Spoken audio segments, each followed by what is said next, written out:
بسم الله الرحمن الرحيم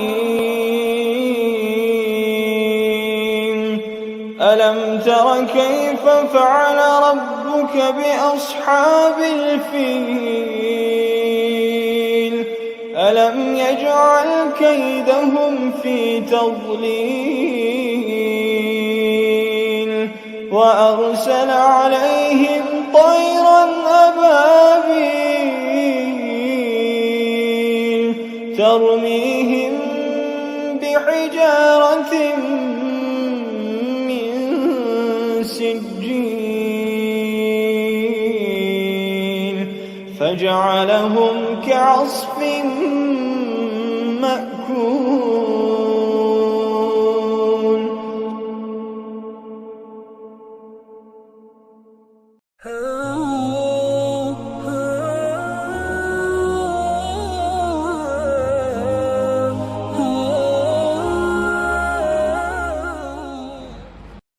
Assalamu alaikum wa rahmatullahi wa barakatuhu. This is going to be the fourth session on Suratul Fil. In the previous session, I had presented to you the viewpoint of some scholars concerning Abraha's defeat, and the majority of the scholars of tafsir of both Sunni and Shias I had mentioned are of the viewpoint that Allah sent down birds carrying small stones in their beaks and claws, and the force and velocity with which those stones hit the army men and the elephants completely annihilated them. So this is the viewpoint of the majority of the scholars of the Sunni school of thought and the Shia school of thought. However, there is another opinion as well. So today I will discuss that with you, and we will inshallah conclude the surah. So let's begin. A'udhu billahi minash shaitanir rajim. Bismillahir rahmanir rahim. Allahumma anfa'na bima 'allamtana wa 'allimna ma yanfa'una wa zidna ilma. Allahumma arina al-haqqa haqqan warzuqna ittiba'ah wa arina al-batila batilan warzuqna ijtinabah. Rabbi zidni ilma. Ameen ya Rabbal Alameen. So according to the second opinion on Abraha's defeat, those who hold a different viewpoint, they're of the opinion that it seems hard to believe that, knowing the Arabs' very strong sense of honor and dignity, that they made no efforts to defend their most honorable precious house. This is the opinion of Maulana Hamiduddin Farahi, according to whom the Arabs defended the Holy Kaaba with whatever resources and strength that they had.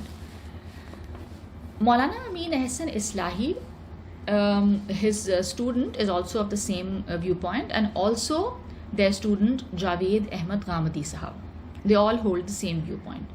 According to Ghamidi Sahab, it is normally assumed that the birds threw the stones, but the truth is that this word tarmi is not appropriate for birds throwing the stones.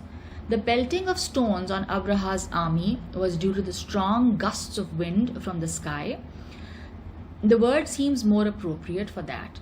These scholars are of the opinion that even though the Arabs were much less in manpower and resources as compared to the almost 60,000 strong of Abraha's, but Allah made their efforts successful. With the huge gusts of wind, the tremendous gusts of wind, which made the which basically gave victory to the Arabs.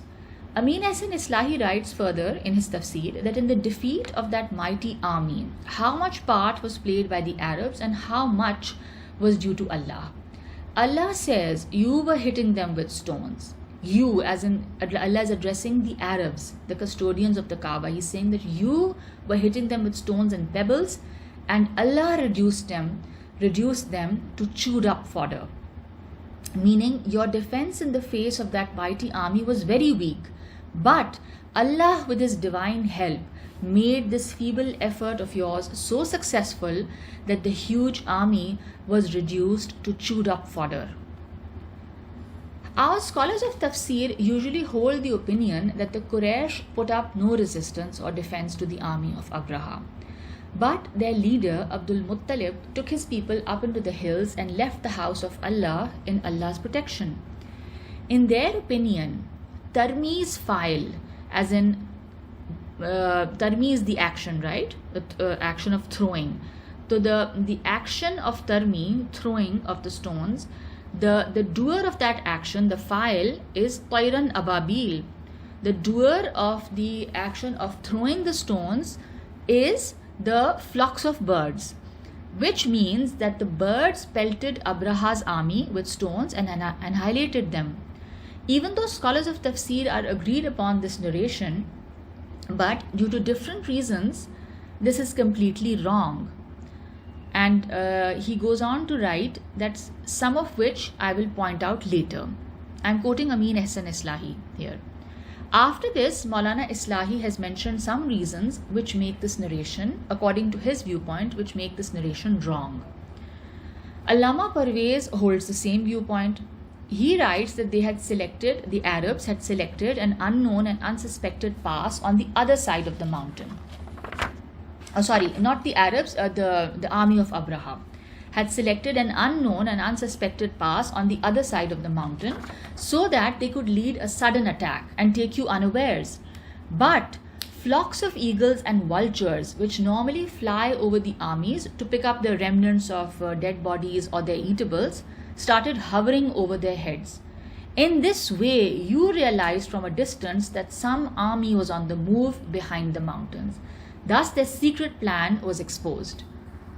So this is the opinion of Allama Parvez, and Maulana Maududi, however, has criticized this viewpoint of Maulana Farahi. After quoting Maulana Farahi's opinion, he presents some evidence against this viewpoint, and then he writes, however, even if all of these arguments are rejected and the sequence of the verses of Surah Al-Fil is kept in view, this interpretation is seen to go against it. If it were so that the stones were cast by the Arabs and the people of the elephant were rendered as chaff, and then the birds came to eat their dead, the order of the verses of Suratul Fil would be this: you were pelting them with stones of baked clay, then Allah made them like eaten up straw, and Allah sent upon them swarms of birds. So, according to Maulana Maududi, the sequence of the ayat itself is evidence enough that the birds attacked the army and not the Arabs. In the same manner, Maulana Abdul Rahman Kailani has also criticized the viewpoint of Allama Parvez and Maulana Farahi. I presented to you the two different scholarly viewpoints concerning how Abraha's army was defeated. And like I said earlier, majority of the scholars of tafsir are of the viewpoint that Abraha's army was defeated by the birds' attack. And the other viewpoint is that the Arabs themselves defended the Kaaba and hurled stones at Abraha's army, and with Allah's help were able to defeat Abraha's army. Now let's look at ayat number 3 and 4. وَأَرْسَلَ عَلَيْهِمْ طَيْرًا أَبَابِيلَ, and he sent against them birds in flocks. Thus he let loose upon them great swarms of flying creatures. So I am deliberately translating this ayat in two ways. Tarmihim bihijaratim min sijil, striking them with stones of hard clay. In ayat 3, the word ababil has been used, and the word ababil is used in Arabic to refer to a flock of birds, and it is not the name of a specific bird. And in the next ayat, ayat 4, those scholars of tafsir who hold the viewpoint that the birds pelted the army with the stones, grammatically they analyze tarmihim as third person feminine. So the translation of tarmihim would then be, the birds were pelting them with stones. According to the other understanding, Tarmihim is the second person. That is, Allah is addressing the Arabs and saying to them that you were pelting them with stones. Muhammad Abduhu and Sir Syed Ahmad Khan are of the viewpoint that Tayr were actually insects, not birds, since Tayr has been used to mean any flying creature. And these insects carried a certain virus which infected Abraha's army and destroyed them.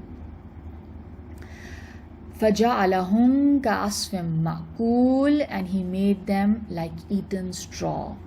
Here, a powerful simile has been used to describe the state of Abraha's army after they were destroyed. So here we conclude Suratul Fil, and this is basically Allah subhanahu wa ta'ala reminding the Arabs that their position of honor and the peace in the region is all due to the sacred status of the Holy Kaaba, and this is all due to the bounty and grace of Allah, that Allah has blessed them and He has made them custodians of this Kaaba, and the respect that the Kaaba earned, or the respect that the Kaaba held throughout this region, and the annual pilgrimage.